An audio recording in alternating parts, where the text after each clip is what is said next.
It's time for the Access of Easy podcast, the weekly technology digest that keeps you ahead of the curve.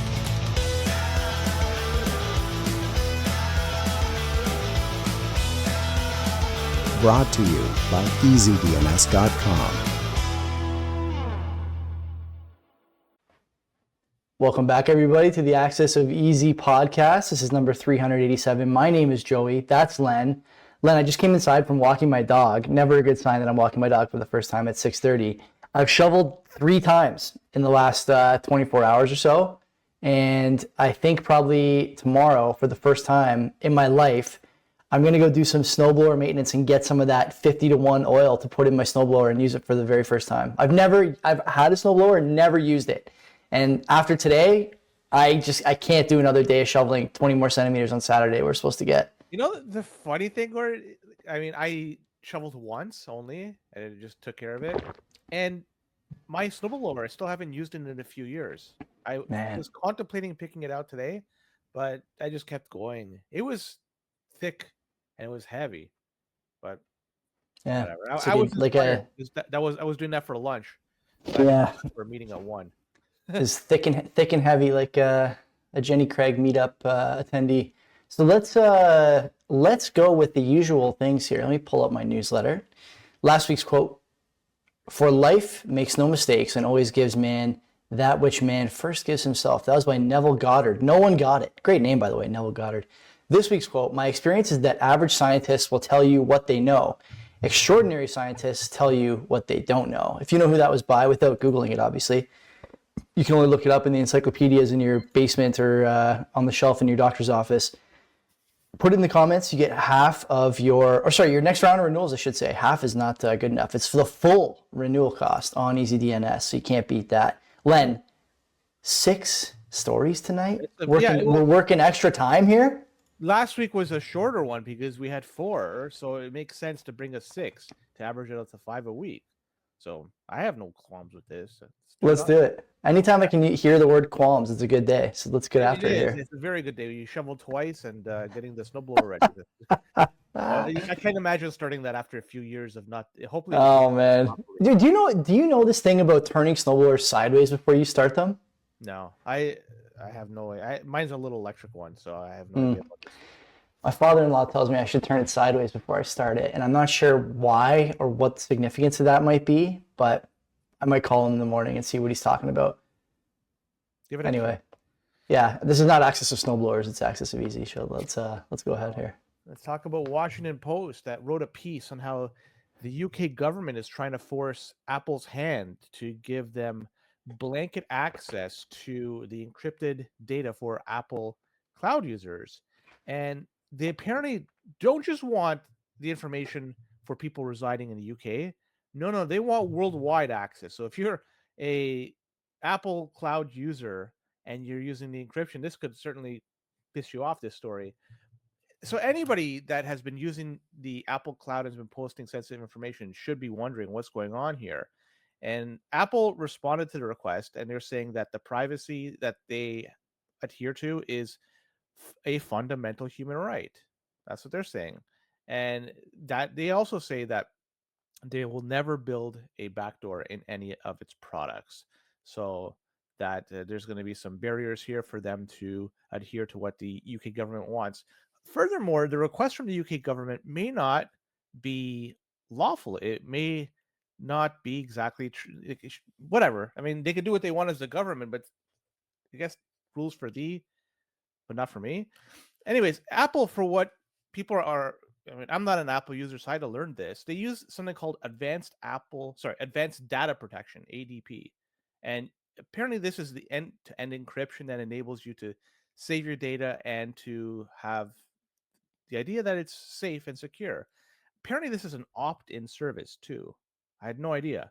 But what's Apple going to do? Well, they're simply just not going to allow people in the UK from opting in moving forward. And that may be one way to adhere to everything and make everybody happy in the end, except for the people who want to store their information in a secure manner, and the people for living in the UK. Nonetheless, Apple, they've gone through this process before. We had the San Bernardino shootings, I think in 2016, we've had a few of these over the years, and always the requests have gone unheard. And Apple's never given in and provided a backdoor. The FBI had to find ways to get into computer. I think they talked to people in Israel to hack into the iPhone to get access that way. But Apple's been steadfast. They don't have a backdoor. At least they claim not to.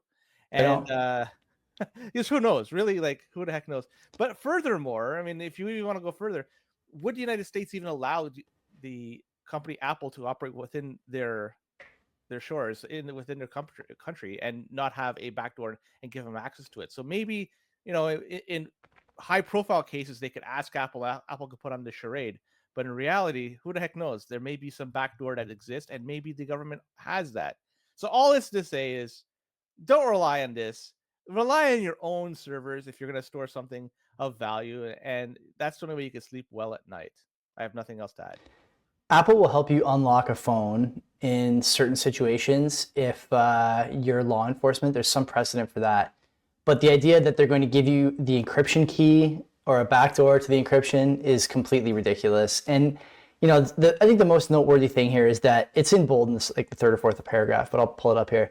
The law, known by critics as the Snooper's Charter, makes it criminal to reveal that the government has even made a demand like this. So you can't even talk about how the government is making a demand of this nature without being prosecuted or potentially being prosecuted. The UK and Europe writ large, not a serious place. That's a place where you can rape kids for 30 years and not have any consequences. But if you talk about the rape of kids that went on for 30 years, you could go to jail. That's ridiculous, right? I don't think anyone in their right mind looks at that situation and goes, yeah, this is a place that understands the rule of law and has their priorities straight. They don't. And, there's no reason given in the article, but how many times have we talked about this idea that governments demand backdoor access to all information possible at all times, blanket, no questions asked, under the guise of what, Len? In this case, it's especially perverse, protecting kids. There's words I would use on our show that I will not use on this show, but these people can rot for this request and rot for the way that they've prioritized everyone except kids, unless it happens to be a way to get everyone's user data at all times without them knowing. There's no words for this that I'm willing to share on this program. I'd love to know the words that you would share about the next story about PlayStation. Their network was down. I'm a survivor. I'm a survivor of this. I'm a survivor. I don't know about other people. Do people. You know how brutal it is? Listen to me. Listen to me. This story, do you know how brutal it is after a hard week of work and podcasting and a newborn baby to like with you and your buddies who've known each other for 35 years, okay? Like I may as well have been in vitro with these guys. I don't remember not knowing them. When we want to hop on to COD for Double XP weekend on a Friday night, and I get down to my PlayStation at 7:30 or 8 o'clock. I got my tall boy, and I just want to hop on and chat with the guys and lose a bunch of games to a bunch of sweats playing Call of Duty. And I can't do it. And worse, I mean, I'm kind of getting ahead of myself here. I don't want to cut your legs out from under you on the story. Worse, there was no communication from PlayStation or Sony on what the cause was. They tweeted out, they said they were at the time, there was nothing for days, nothing. And like, that's ridiculous. I pay like $150 a year or something, maybe more, for a Sony online membership. And they can't even tell you what's up. You got to go to Reddit and Twitter and God knows what else, Blue Cry and all this other stuff that's out there. Anyway, go ahead, read the story. I was really pissed off about this. Like, have we heard of an official reason? No. There's speculation it could have been a DDoS attack. That's the speculation, but nothing has been proven or provided to us. So really, it could be anything. And I would suggest anybody that has a PlayStation Network account to change your password. Totally. If there was a compromise and they shut things down, you want to make sure that your password has been changed to a very strong, like something that can't be predicted. So random letters, characters, capitals, all that crap. So that's just my suggestion for anybody that has an account with the PlayStation Network. There was also, I'm not sure if you took advantage, but Krispy Kreme was offering a free donut for all people that were infected. I don't know if it was just in the United States. Is there Krispy Kremes around us here in Ontario? I don't know of any. Well, closer to me than to you, there's one in northeast Mississauga. Oh god, I'm not That's driving no the only different one donut. I'm aware of. There could be more, but that was Cafe the first. Bafico makes better donuts than Krispy Kreme anyway here in Hamilton. Shout out to those guys. I'm not sure if you remember when it first opened here, but the lineups were like, It was huge. Yeah, it was yeah, huge. The cars were like, Krispy Kreme glazed donut, the original glazed donut they sell, is truly one of the best like treats yeah. in terms of consistency. Yeah. And when you get it, when it's just freshly made, like, Yeah. you know, anyways. So yeah, I don't know if they did offer those free donuts here or for free donut here, but either way, nonetheless, Sony, they gave some compensation for this, right? So I think they extended people's accounts or something like Oh that. my They gave god. something to, as a way, here's a carrot to enjoy. What alternative you have? You invested the hundreds of dollars to buy the console, probably hundreds of dollars to buy games, multiple. Buddy, it's thousands. You can't. The console was $700. A game is another 100. The Yeah. online membership's another 100. The controller's Yeah. another 100. It's So like what are it's you like a gonna do? boat. You don't bust out another 1,000 to play games. This is a great example of a you will own nothing and be happy story. By the way, because thanks to DRM and digital copies of everything, you can't play any of the games you actually bought. So like I wanted to play NCAA football because I couldn't play COD.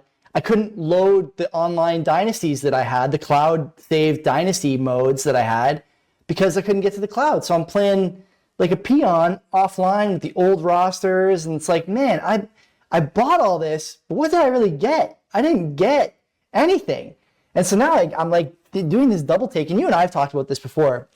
Like, I kind of think I have to buy physical media now in a lot of ways. You know, I'm kind of leaning that direction. I wasn't a week ago, but I am now. Kind of sucks. And like, don't forget too that like most people too, if you own a PlayStation and let's say you own the digital only copy and you have like a PS Plus membership that allows cloud streaming, you can stream games with zero latency basically. And so you may not even have the game on your system. You may even stream the game. If you're one of those people, the thing was a brick for you. It was a nightlight. That's all it was doing that night. Terrible. You know, when you buy a physical copy, when you do decide if you depart ways with that game, you could sell it. When you don't have it, when you have the digital license to the game, Totally. so you're kind of stuck. This is the way of doing things, and there are some consoles out there. PlayStation 2, I think, offers it where it's digital only. There's no disc version available. PlayStation 5, not PS2, not PS2, PS5. You said PS2. PS5, yeah. Sorry. So yeah, I mean, 16-bit consoles all the way. You have the cartridge. You can't take that away from you. Now you do have to spend most of your night blowing on it, but at least it'll probably work once you figure it out. Yeah, if you're not hyperventilating from all that blowing on it, you're okay. You're a champ. Talking about Freeland, and it looks like there was a coordinated and malicious activity that was targeting Chrystia Freeland's campaign. And for people who aren't aware, she's trying to run to be the leader of the Liberal Party, which will in turn be the Prime Minister of Canada for some period of time. And according to Rapid Response Mechanism Canada, love that name. This is an umbrella under Global Affairs Canada, I believe. The activity has been traced to a WeChat account linked to the Chinese government. I don't know who the heck uses WeChat in Canada aside from, you know. Well, you know who. Yeah, there's a number of people who probably use it. None of the good news. There was a statement that was released that said the launch of this information operation was traced to WeChat's most popular news account, an anonymous blog that was previously linked by experts at the China Digital Times to the People's Republic of China. RRM Canada identified over 30 WeChat news accounts taking part in the campaign. The campaign received very high levels of engagement and views.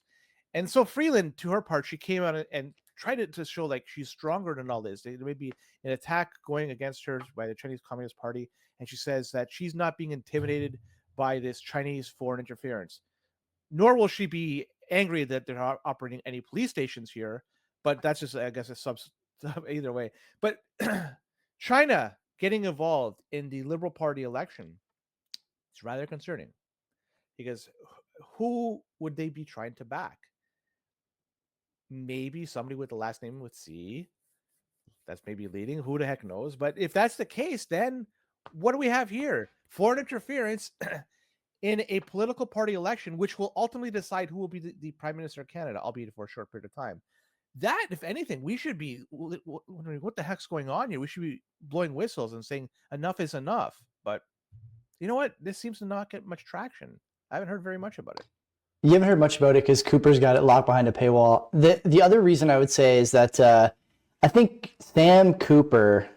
First of all, Sam Cooper's a great journalist. He's uncovering a lot of stuff and has uncovered a lot of stuff, especially related to Chinese interference and fentanyl shipping and handling and all these different things that are now mainstream concerns by elected politicians, even though for ostensibly a decade or so, these people pretended that none of these things were happening. That aside, I think Cooper is flooding the zone a bit, and so that's probably why it's not being covered that widely. And the other reason you kind of mentioned in passing or touched on, no one really cares about Freeland's campaign.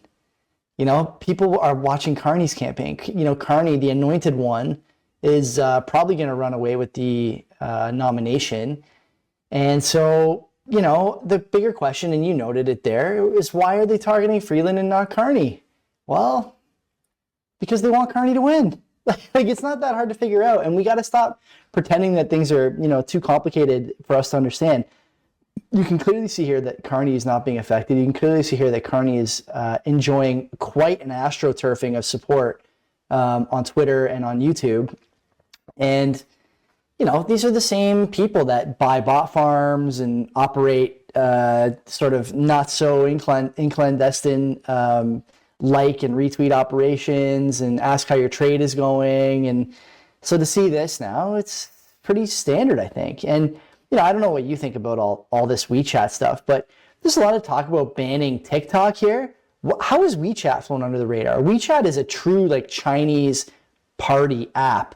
Tracks payments, tracks messages, tracks all kind of stuff. It's one thing to have like a dancing 22-year-old girl, you know, grab the attention of every single Canadian male and talk about how that's rotting the brains of the population. But at least the 22-year-old girl is not grabbing my bank account number, you know, and watching who I send money to and sending Canadian / CCP quote unquote community police to my house to talk to me about the things I said on WeChat. Like, that's the app that should be banned. And that it's not being banned, I think, is another signpost. You know, there's a reason for that. You can decide what that is. I've told you what I think it is. And it's all stuff that, you know, you just add it to the pile of data, I think, is the thing you should do if you're a Canadian. Ruby Della, baby. Ruby Della. Yeah, where's her WeChat story? Did you get your, I'm a registered liberal, as you know. Did you get your email about the leadership debate and vote? The debate's next week, 24th. I'm not a liberal, so I didn't get it. I just got, the Liberal Party sent me a message. They try to sound cool in the message. I'll read it to you. It says, "Hi, it's LPC." That's dumb, but whatever. With a waving emoji. "Our Liberal leadership candidates will debate on the 24th and 25th. Help set the stage by sharing which topics are top of mind."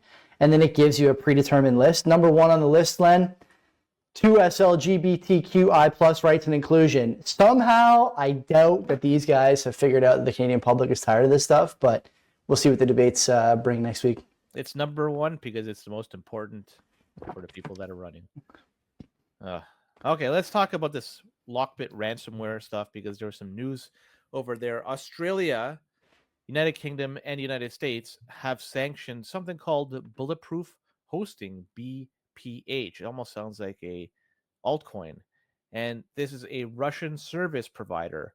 And apparently they have been doing some naughty things because they have some links to the LockBit ransomware attacks that's been going on. But sanctioning, whatever. They're saying that the sanction is going to hurt this company in the end because it's going to be harder for them to do business. But really, I want to just focus on this aspect more than anything else. Not really the LockBit story or the sanctioning. Like, it's just like, it's like a whack-a-mole thing, right? Like, now this company, how difficult it would be for them to spin up a new company that's going to get around these sanctions, or they operate in new jurisdictions with totally different name and totally different people that are behind it. Yeah. Still, very much. So, like, again, like it's a whack-a-mole thing. Like, it sounds good that they're sanctioning this company, and it sounds good they're trying to get to the bottom of all this. But more than anything, it's just all reactionary, and they're never going to be able to totally root out this problem. It's going to exist. It's like a weed that exists in your garden. You accept it's there. You just got to go there every couple of days to clean her out. But this is just an example of that, right? Like, I have a garden. I've never had it weed free anytime. It's like you just have to always go there every couple of days and clean up the new weeds that show up. But this is the same problem here. So yeah, it sounds great, but really it's just a lot of nothing. I tend to agree with you. Like it even mentions there's like a little bit in the article about do anti-Russian sanctions work. Um, probably not, like you said. What else is there to say? You're constantly fighting this uphill battle against people who are ostensibly very bright and have the tools to pump out these different, ways to get after you on every level. We talked about cloud in the past, personal home computing. We had a mobile story earlier. There's all these things are constantly happening. And so the idea that, you're going to wind up stopping them through a sanction is wrong. We'll talk about an EasyDNS product in a bit, but this is why if you have a website or are doing hosting, okay, you need something like DomainSure and someone like Mark running your backend, because if you don't have that, you're relying on this whack-a-mole game that cannot be won. And you'll get like little celebratory, news releases and press conferences from governments and security teams and whatever. But let's face it, Len, it's it's a veneer basically more than anything else. It's just not going to work. It's never worked. And like everyone, no matter how technical or non-technical you are, realizes that it's getting harder to do this over time. And pretty soon you won't even see these news releases. They'll be sort of purposeless. There's no reason to ever do them. It's like having the best record in preseason. Looks great on paper. When push comes to shove, it means absolutely nothing. You're the leading rusher on a 4-win team. Thank you. Good job. You ever hear OmniGPT? No. This sounds like OmniGPT sounds honestly like something a hip priest would try and work into a homily when talking about the way that you talk to the Lord in your free time. First thing I thought of. Like some priest with too many leather bracelets on will tell you that this is like Jesus is super cool. He's like OmniGPT. I could see it, I could see it. I went to church when I was a kid. I can imagine that. According to Google, I have never heard of this before. It is a cutting-edge AI-powered platform aiming to elevate productivity by integrating advanced AI capabilities into everyday tasks. So there you go. That's what it is. That's what it claims to be. That sounds like it's GPT came from a chatbot. That definition. Well, it probably did itself. And so apparently they have been compromised and data has been stolen.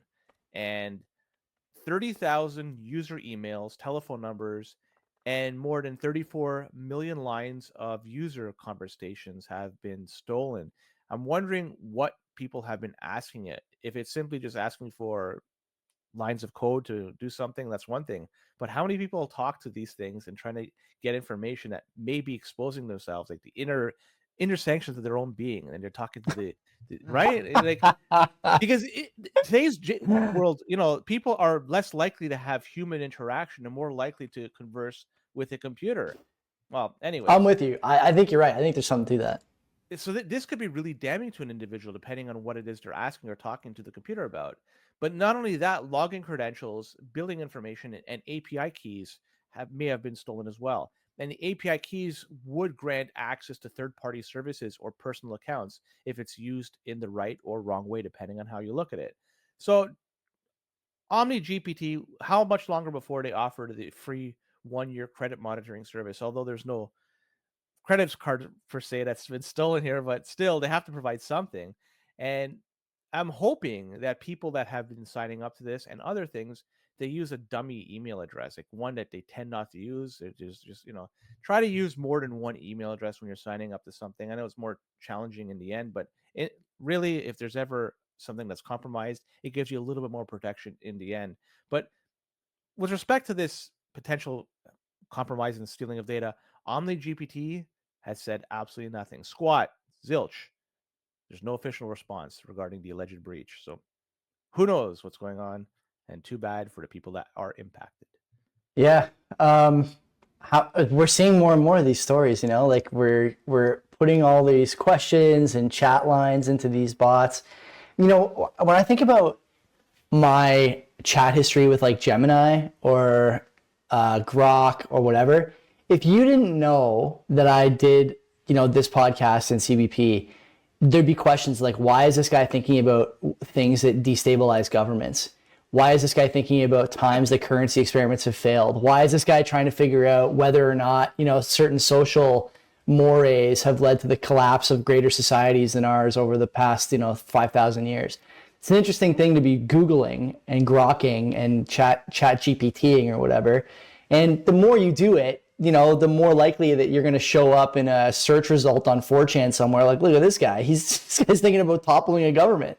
We've got to get to this guy's house, right? I use it extensively the past week, but I'm ashamed to say I've been using it to do scripting in Google Sheets, and I use this in a way so that I could easily do stuff.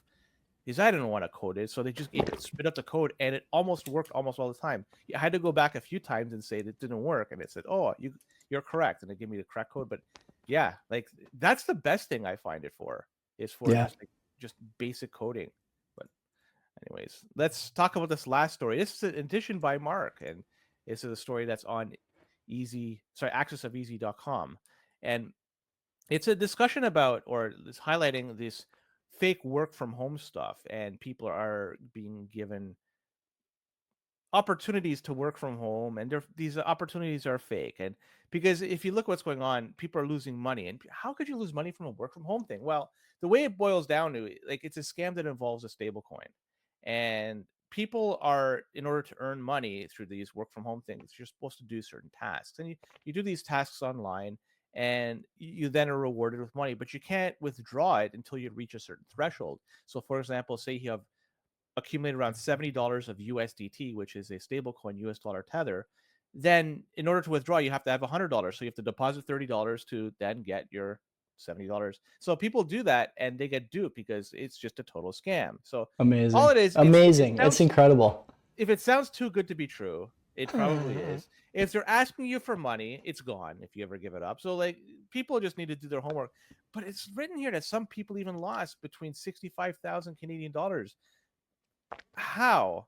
I know that there's even some addresses that was referenced for Bitcoin. It's like, how? Like, you got to be a real stooge to trust people to give up money, large sums of money, and to think that you could work from home and just do these tasks online and get paid for it.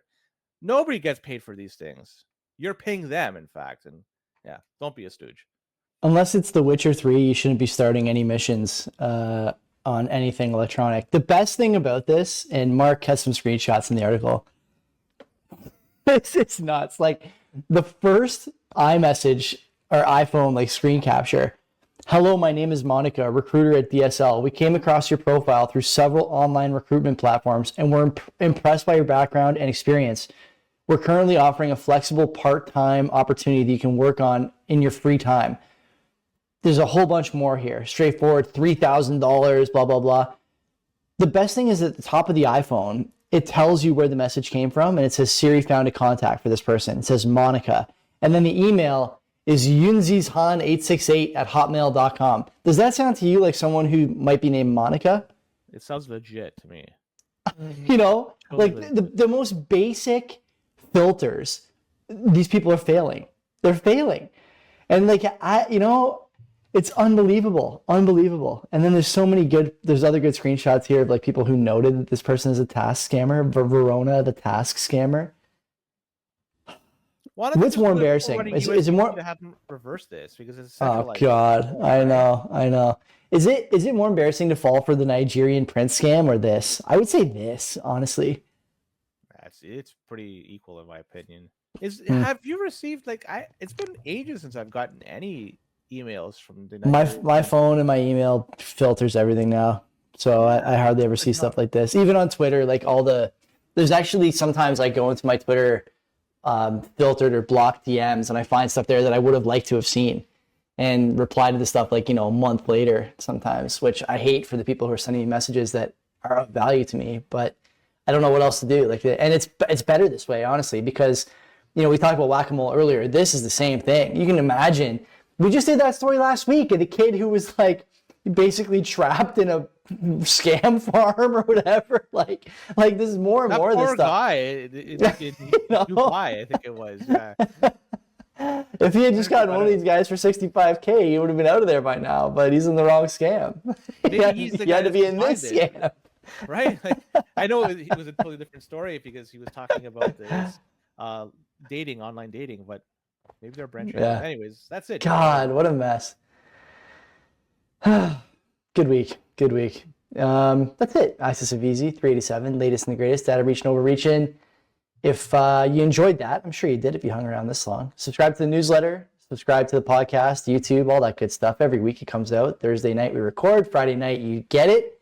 And yeah, if you have any comments, as always, send them into Mark, because we don't see them. So that's all there is to that. And until next week, take care of yourselves.